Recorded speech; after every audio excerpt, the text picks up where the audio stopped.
Commander Vox'Nara flicked his sensory appendages in annoyance as the holographic display flickered before him. The assessment reports from the reconnaissance drones were, quite frankly, absurd. How could such primitive bipedal organisms have survived this long, let alone developed rudimentary space travel? "Run the simulation again," he ordered, his four eyes narrowing at the technician. "There must be an error in your calculations." The technician, Zultak, nervously adjusted his atmospheric filter. "Sir, I've run it 17 times. The results are consistent. The humans are resilient." Resilient? Vox'Nara barked a laugh that sounded like metal grinding against stone. "They're walking fluid sacks with bones. Their bodies are so fragile that a simple change in temperature can kill them. They're constantly leaking various disgusting fluids. They require constant maintenance just to function. And you're telling me they're a threat?" Zultak's skin shifted to a nervous purple hue. "Not exactly a threat, Commander. More of an anomaly. They shouldn't have survived this long according to our evolutionary models. They're inefficient, emotional, and yet..." "And yet what?" Vox'Nara demanded, his patience wearing thinner than the atmosphere on their homeworld, Dril'Xar. "And yet they thrive, sir, despite everything." The commander turned his attention back to the display showing the third planet from an unremarkable yellow star, Earth. Even the name was disappointingly simple. "Fine. Schedule a first contact assessment. Low priority. Send probe team Delta. They need the experience anyway." Zultak hesitated. "Sir, Protocol 783B suggests." "I know what the protocol suggests," Vox'Nara snapped. "But I'm not wasting our elite teams on some backwater planet full of flesh bags. Delta team will do fine. What's the worst that could happen? The humans try to befriend them to death." The technician didn't laugh at the commander's joke. Instead, he simply nodded and transmitted the orders. Little did either of them know that this dismissive decision would come back to haunt their entire species. 3 orbital cycles later, Vox'Nara found himself standing before the High Council of Dril'Xar, trying to explain how probe team Delta consisting of 12 of their soldiers had vanished without a trace. "You sent a junior team to make first contact with an unknown species." High Counselor Iktorum's voice boomed through the chamber, her crystalline exoskeleton glittering under the harsh lights. "With respect, Counselor, they were flesh bags," Vox'Nara said, attempting to sound confident despite the growing unease in his secondary stomach. "Our preliminary scans showed them to be primitive, emotional creatures who spend 1/3 of their lives unconscious." And yet, Counselor McLaurie interjected, "They somehow managed to neutralize 12 of our soldiers equipped with standard infiltration gear." "We don't know that they neutralized them," Vox'Nara protested. "The team could have experienced equipment failure.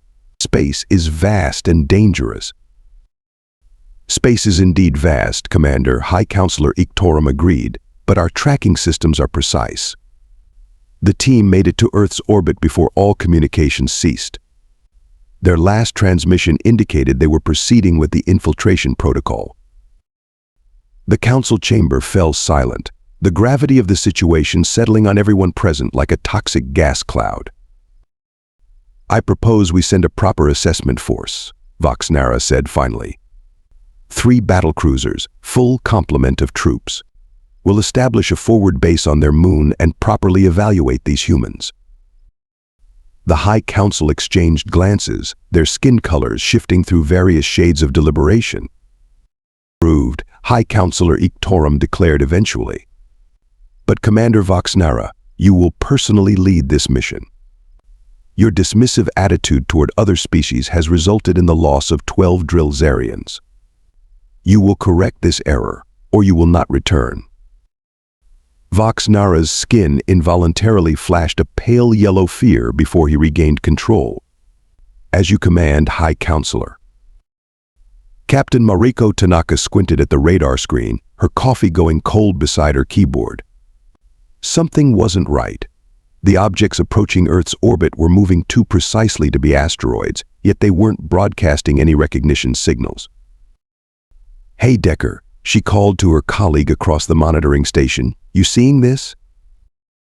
Lieutenant James Decker rolled his chair over, his forehead creasing as he studied the screen. "Well, that's not normal. Too big for satellites, too controlled for space junk." "That's what I thought." Mariko nodded, taking a sip of her coffee and grimacing at the temperature. "Third time this month we've picked up unusual activity. Remember those weird signals from the dark side of the moon 2 weeks ago? The ones that Pentagon said were atmospheric anomalies?" Decker snorted. "Yeah, I remember. Just like I remember the sudden loss of contact with that secret military satellite they pretended wasn't theirs." Mariko typed rapidly, isolating the trajectory of the incoming objects. "These things are big, Decker. I'm talking notify the brass immediately big." "They'll just say it's another weather balloon," Decker sighed, but he was already reaching for the secure phone. "If that's a weather balloon," Mariko replied, pointing at the massive signatures now clearly visible on her screen, "then I'm the Queen of England." Vox'Nara stood on the command deck of the flagship cruiser, the inevitable dominance, watching as the blue-green planet grew larger in the view screen. The two accompanying vessels, Stellar Subjugator and Cosmic Conqueror, flanked them in perfect formation. "Status report," he demanded. "All systems optimal, Commander," the navigation officer reported.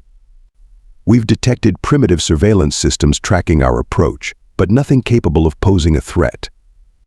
Their global communications are chaotic and disorganized, mostly concerned with trivial matters." "Any sign of what happened to Delta Team?" "Negative, sir. No distress signals, no wreckage detected. They simply vanished." Vox'Nara chittered thoughtfully, a habit he'd developed during his academy days.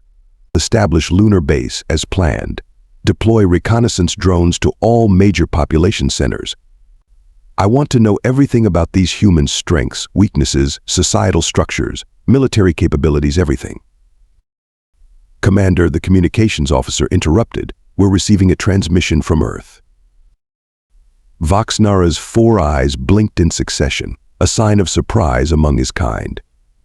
"They've detected us, and have communication technology advanced enough to reach us? Put it through." The view screen flickered, and suddenly the face of a human appeared pink-skinned, with fur on top of its head and peculiar blue optical sensors.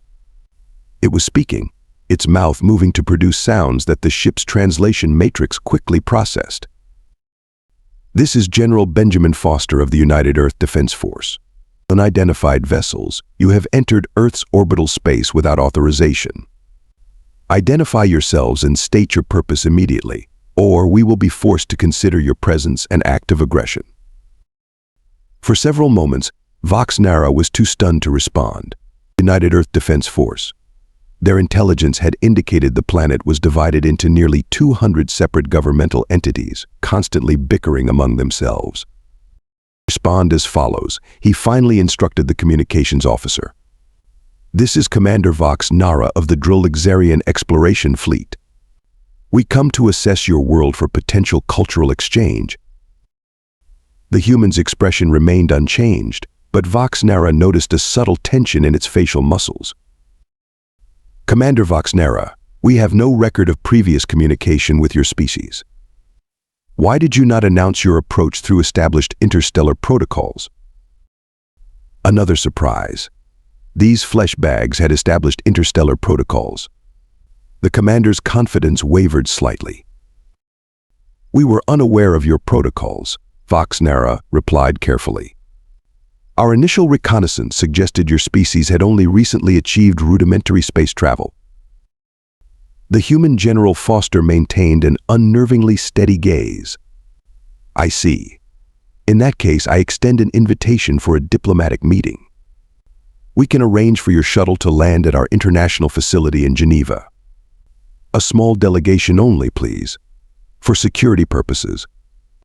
"Security purposes," Vox'Nara repeated, not bothering to hide the amusement in his voice. "Very well, General. I shall bring a delegation of 10 to this Geneva. Transmit the landing coordinates. After the transmission ended, Vox'Nara turned to his second-in-command, Sub-Commander Dril'Xarian. Prepare an assault team, not a diplomatic one. 10 of our best warriors, fully armed. These humans are hiding something. They shouldn't have the technology to detect us so clearly, let alone communicate with us or have established interstellar protocols. Dril'Xarian's skin rippled with concern. Commander, if they're more advanced than we thought. Then we need to know exactly what we're dealing with. Vox'Nara cut him off. That's why I'm going personally. Keep the fleet at high alert. If we don't report back within one planetary rotation, commence orbital bombardment of their major cities. That would violate at least 7 Galactic Concord treaties, Dril'Xarian pointed out. Vox'Nara waved a dismissive appendage. Treaties apply to recognize sentient species. These are flesh bags, Dril'Xarian. Barely more than animals who've stumbled upon advanced technology they clearly don't fully understand. Little did the commander know, the humans had been preparing for this moment for decades, ever since they'd captured and reverse-engineered technology from the wreckage of Probe Team Delta. Dr. Eliza Reyes adjusted her glasses as she examined the alien weapon on the laboratory table before her. After 12 years studying Dril'Xarian technology, she'd become the world's foremost expert on their advanced systems, not that the world knew it. As far as the public was concerned, the United Earth Defense Force didn't exist, and humans had never encountered extraterrestrial intelligence. "They're coming down, Doc," announced Colonel Thomas Alvarez as he strode into the lab, his combat boots squeaking against the polished floor. "Bringing 10 of their soldiers, just like the general predicted." "Arrogant bastards," Eliza muttered, not looking up from her work. "They always underestimate us. Did the same thing 12 years ago when they sent that first team." "Well, this time we're ready for them," Thomas said, checking his sidearm, a pistol that looked standard issue but contained technology reverse-engineered from the aliens' own weapons. "How's the new shield modulator coming?" Eliza finally looked up, pushing a strand of dark hair behind her ear. "It'll work. Their scanning technology won't detect our real capabilities until it's too late. Just make sure your team remembers the plan. Let them think they have the upper hand until we spring the trap." "My team knows what to do," Thomas assured her. 20 of Earth's best soldiers, all veterans of the Shadow program, all equipped with your modified tech. Plus, we've got home field advantage. "Don't get cocky, Colonel," Eliza warned. "These aren't the scouts we dealt with before. According to our intel, this Commander Vox'Nara is experienced and respected among their military." "Experienced at conquering primitive species, maybe," Thomas scoffed. "Not at dealing with humans who've had 12 years to prepare specifically for them." Eliza sighed, knowing there was no point arguing with the colonel when he got like this. Military types always had that swagger, that confidence that bordered on recklessness. Still, she had to admit that confidence wasn't entirely misplaced. Humanity had come a long way since that first encounter. "Just don't forget," she said, handing him a small device that resembled a wristwatch. "If things go sideways, activate this. It'll temporarily disable their neural networks. But it's a one-shot deal, so time it right." Thomas strapped the device to his wrist and nodded. "Let's hope we don't need it. I'd rather beat these exoskeletal snobs fair and square." Eliza couldn't help but smile at his bravado. "Nothing about this is fair, Colonel. That's why we're going to win." The Dril'Xarian shuttle descended through Earth's atmosphere, its advanced cloaking technology rendering it virtually invisible to conventional radar. Inside, Vox'Nara and his elite team prepared for what they assumed would be either a simple intimidation mission or, if necessary, a swift elimination of human leadership. Remember, Vox'Nara instructed his team. These creatures are physically weak but potentially cunning. Their bodies contain primarily water and are supported by internal calcium structures. Vulnerable points include the central processing unit in the upper portion and the various fluid pumps throughout their systems. Commander, one of the soldiers, Krasvier, spoke up. Our preliminary scans show unusually high energy readings from the landing site, inconsistent with their known technology level. Vox'Nara dismissed the concern with a flick of his appendage. They've probably gathered all their primitive defense technology in one place to appear more intimidating. A typical tactic of lesser species. The shuttle touched down with barely a sound, its landing struts absorbing the impact. The door hissed open, revealing a sleek, modern facility surrounded by what appeared to be minimal security, just a few humans in uniform standing at attention. Pathetic, Vox'Nara muttered. They send a handful of flesh bags to greet us. Where are their defensive weapons? Their show of force? He stepped out confidently, his tall, insectoid form towering over the humans, waiting to receive them. The Earth's atmosphere felt uncomfortably dense and oxygen-rich, but their filtration systems would compensate. A human stepped forward different from the one they'd spoken to via transmission. This one had darker skin and stood with a military bearing that Vox'Nara recognized across species. Commander Vox'Nara, the human said, surprising the alien with its correct pronunciation of his name. Welcome to Earth. I'm Colonel Thomas Alvarez, representing the United Earth Defense Force. General Foster extends his apologies for not greeting you personally. Security protocols. Of course, Vox'Nara replied smoothly, even as his sensory appendages twitched, scanning for threats. Security is always a concern when meeting unknown species. Colonel Alvarez smiled, a facial expression that Vox'Nara knew indicated either friendliness or deception among humans. Please follow me. We've prepared a secure facility for our discussions. As they walked through the complex, Vox'Nara noted the curious lack of advanced technology on display.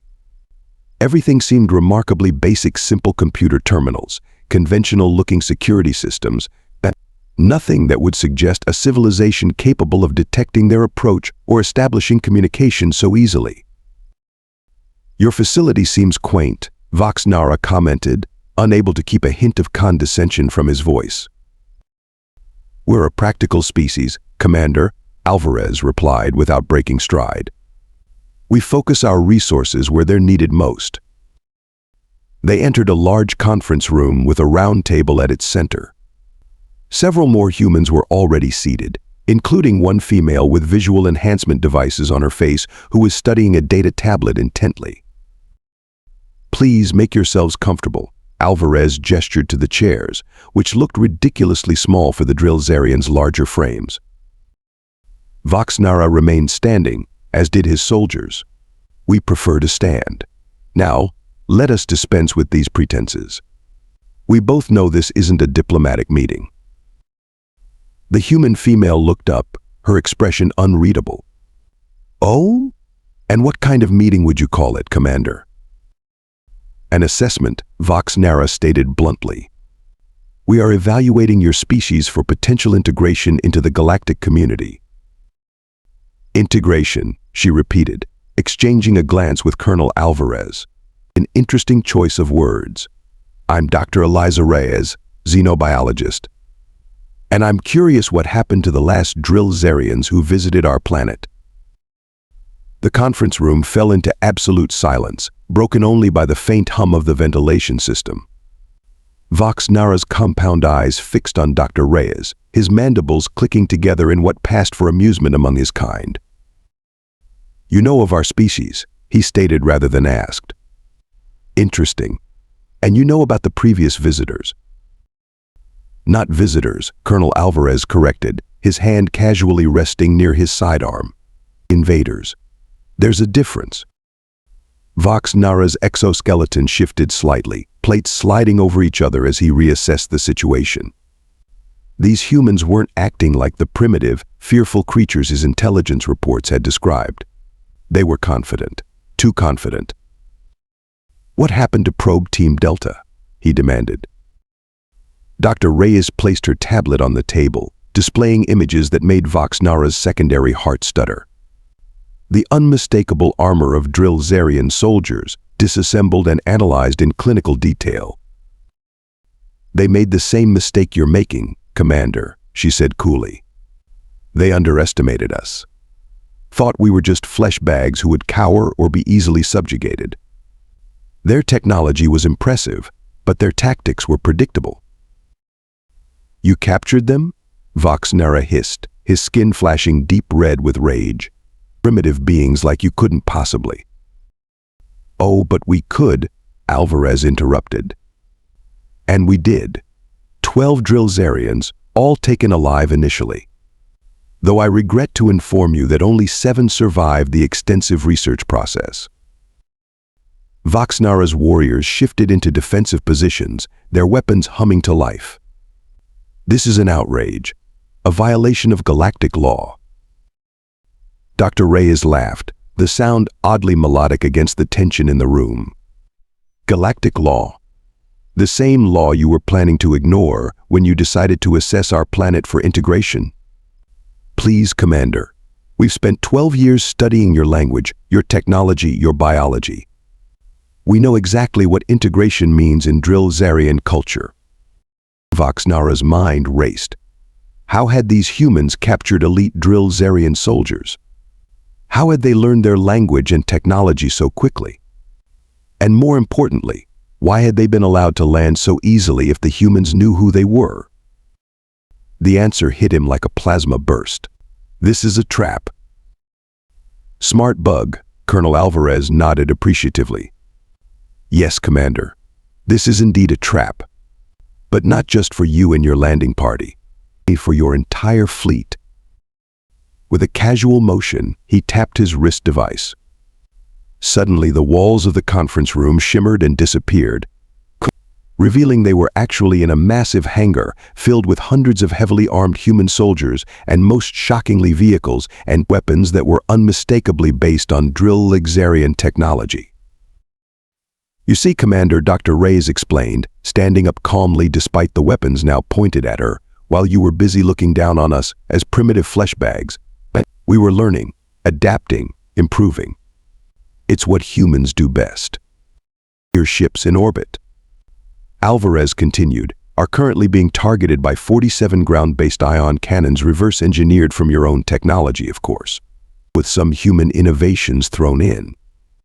The lunar base you thought you were establishing so stealthily, already surrounded by our forces. We've been on the moon for decades, Commander. We just didn't advertise it. Vox'Nara's exoskeleton clicked rapidly as stress coursed through his system. This couldn't be happening.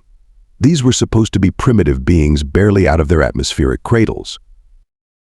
You're bluffing, he finally declared. If you had such capabilities, you would have attacked us already. The fact that we're having this conversation proves your weakness. Dr. Reyes sighed, exchanging a glance with Alvarez that somehow conveyed volumes without words, another irritating human trait. We're not having this conversation because we're weak, Commander, she said. We're having it because we're giving you a choice, something your kind wasn't planning to give us. What choice?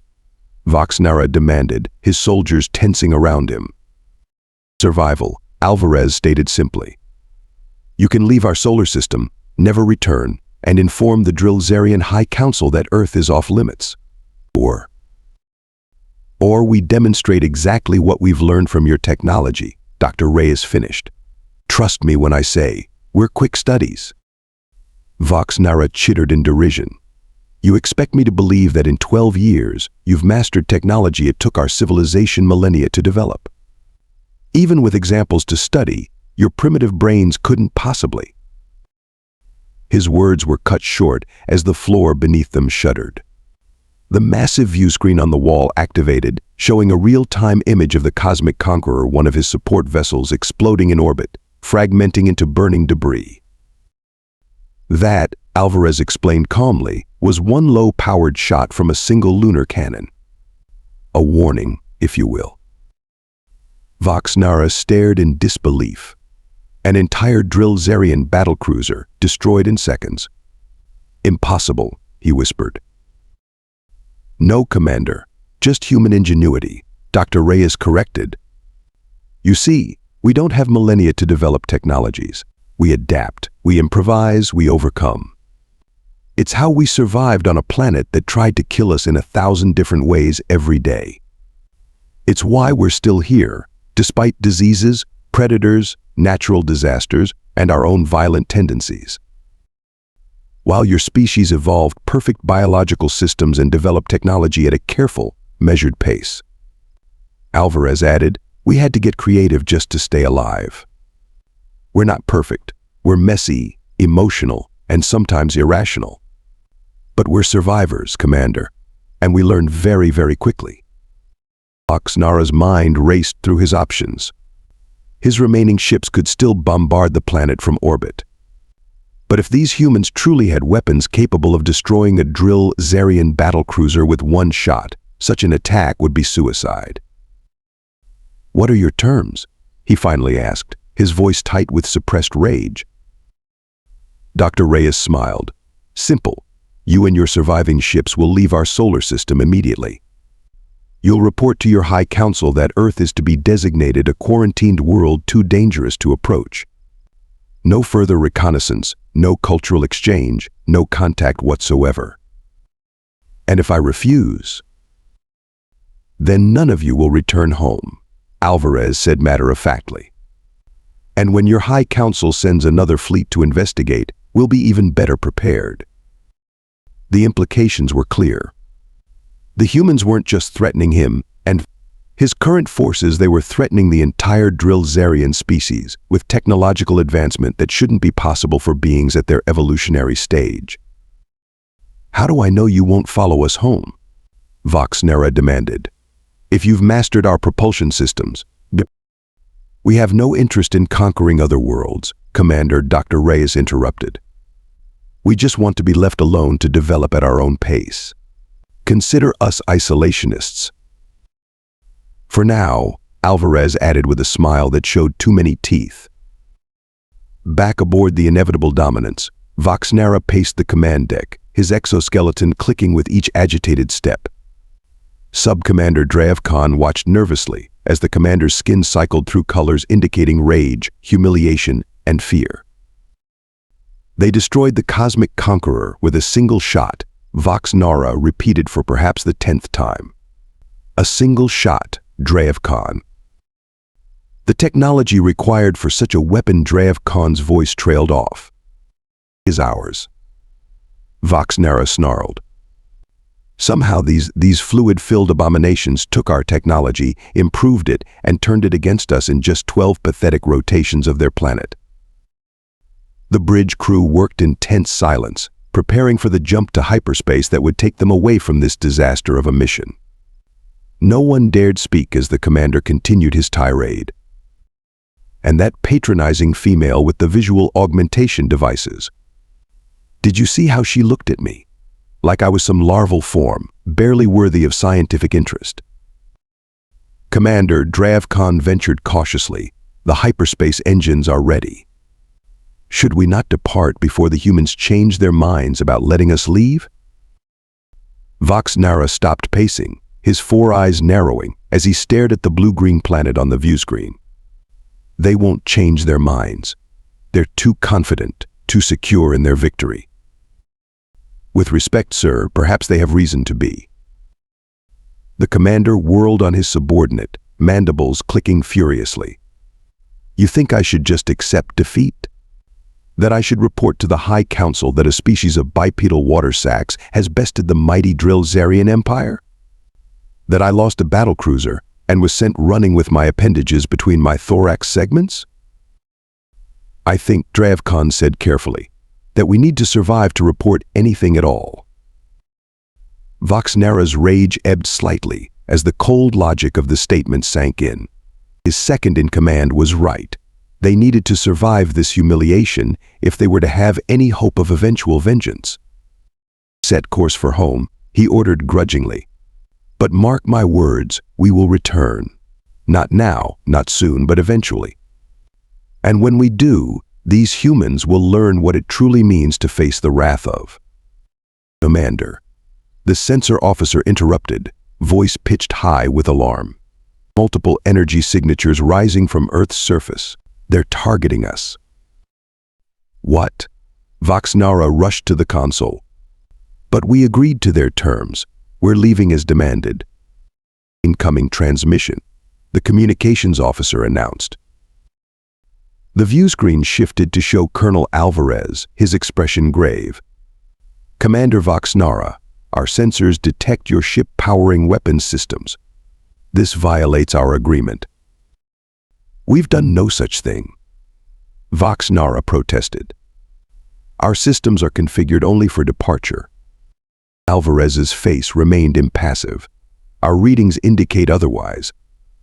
You have 30 seconds to power down all offensive systems, or we will be forced to respond accordingly. The transmission cut off abruptly. Check all systems. Vox'Nara roared.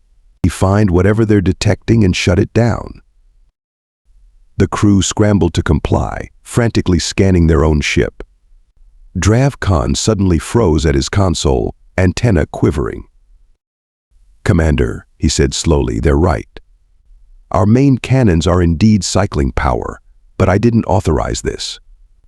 The command seems to have come from our own central computer. Realization dawned on Vox'Nara like a supernova. They infiltrated our systems. During the meeting, that cursed wrist device the colonel was wearing, it wasn't just for communication. 10 seconds remaining, the tactical officer announced tensely. Shut everything down. Vox'Nara ordered. A full system reboot. Now. That will take at least 2 minutes, Dravkhan protested. 5 seconds.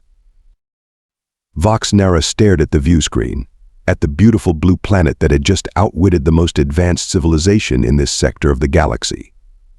They never intended to let us leave, he whispered, a strange mix of respect and hatred washing over him. This was their plan all along. 3, 2. Send the emergency data packet, Vox'Nara commanded. The High Council must know what happened here. 1. The view screen filled with blinding light as dozens of energy beams converged on the inevitable dominance from Earth's surface and, shockingly, from vessels that had suddenly decloaked near Earth's moon. The ship's shields, impressive as they were, held for precisely 3.7 seconds before collapsing. Vox'Nara's last thought, as heat and light consumed the command deck, was that perhaps these humans deserved more respect than he'd given them. Not that it mattered now.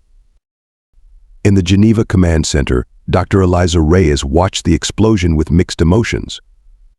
The brilliant fireball that had once been a Dril'Xarian flagship slowly faded, leaving nothing but scattered debris in Earth's orbit.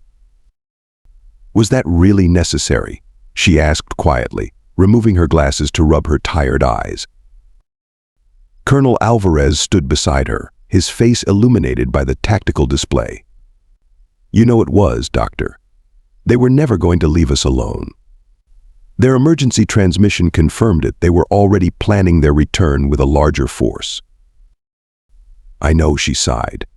I just wish there had been another way. There wasn't, General Foster said as he entered the command center. The Dril'Xarians have conquered 17 worlds across 3 star systems.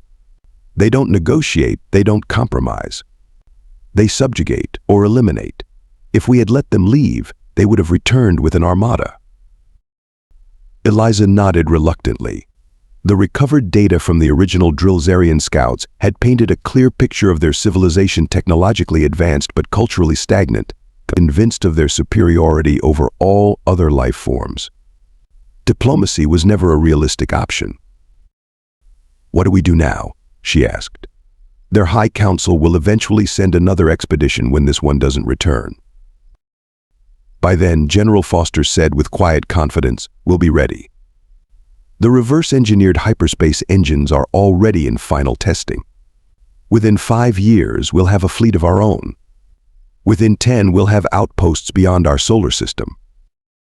And then? Alvarez prompted.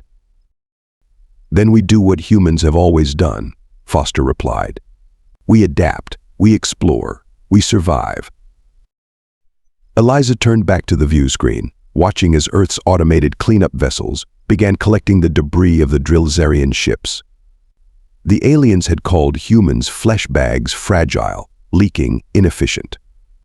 They hadn't understood that those very weaknesses were what made humanity strong. The constant struggle against their own mortality had driven humans to create, to innovate, to overcome obstacles that more perfect species never had to face.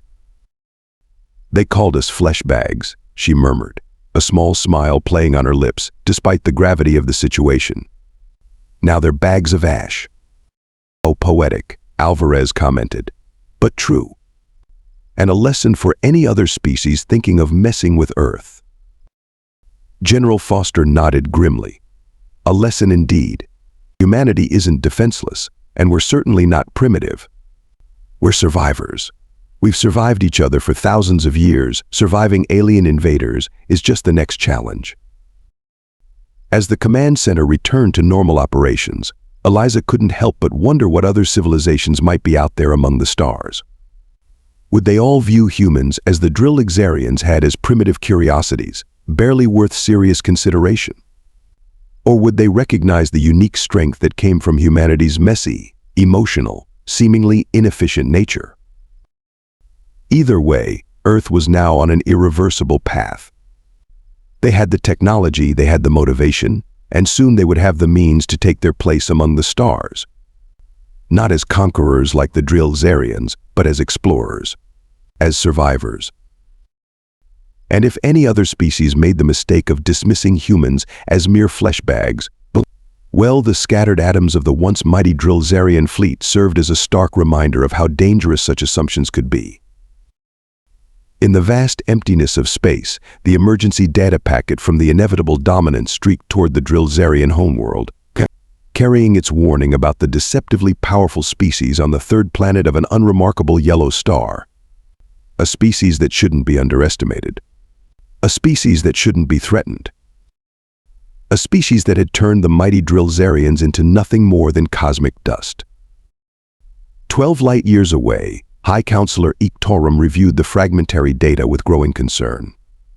The final transmission from Commander Vox'Nara's ship had been incomplete, corrupted by whatever weapon had destroyed the vessel, but one thing was clear.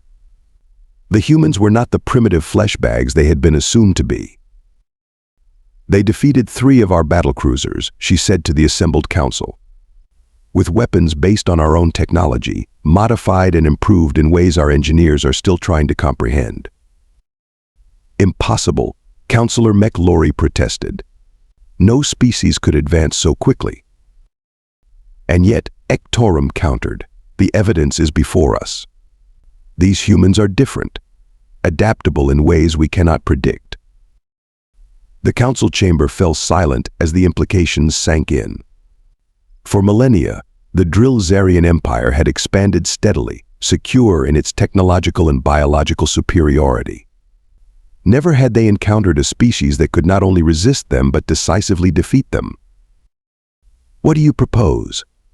McLaurie finally asked. High Counselor Iktorum's exoskeleton shifted as she considered the question carefully. I propose we mark Sol's system as prohibited space.